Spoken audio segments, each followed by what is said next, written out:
Bonjour Mathieu Guillochet, vous êtes directeur du centre Autosur de la Vécrie à Saint-Nazaire. Alors à partir du 15 avril prochain, le contrôle technique sera obligatoire pour les véhicules légers à moteur. Vous allez proposer ce service. Dites-nous quels seront les véhicules concernés.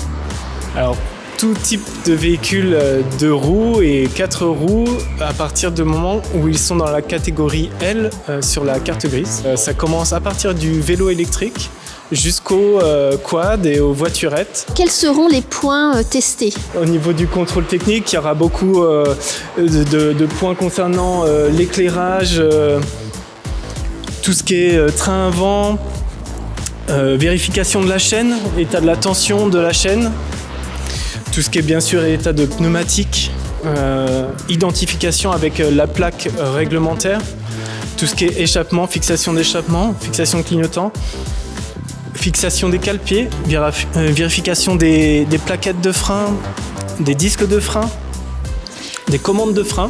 Des choses intéressantes à rappeler aussi sont les périodicités sur ces motos. Donc c'est pas comme les voitures, c'est 5 ans quand elle est neuve et ensuite tous les 3 ans. Il faudra aussi un contrôle technique de moins de 6 mois dans le cadre d'une vente. Ça sera pas forcément le même prix pour un vélo électrique que pour une voiturette parce qu'il n'y aura pas le même temps à passer forcément. Donc je pense que ça débutera aux alentours des 50 €, 60 € pour une moto et peut-être 70 € pour tout ce qui est quad ou voiturette. Alors vous pensez que ce contrôle va évoluer, qu'il y aura d'autres points qui seront contrôlés dans le futur? Alors on sait déjà qu'à l'avenir, le contrôle par sonomètre, le contrôle du bruit sera effectué à partir de 2025.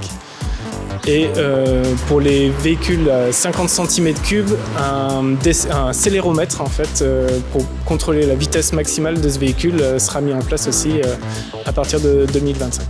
Quel est votre avis en tant que motard? En tant que motard, je pense que c'est quand même une bonne chose puisque ça permettra de vérifier précisément l'état global de sa moto. On n'est pas tous mécaniciens, donc c'est important aussi d'avoir une moto saine et propre à rouler en sécurité sur nos routes.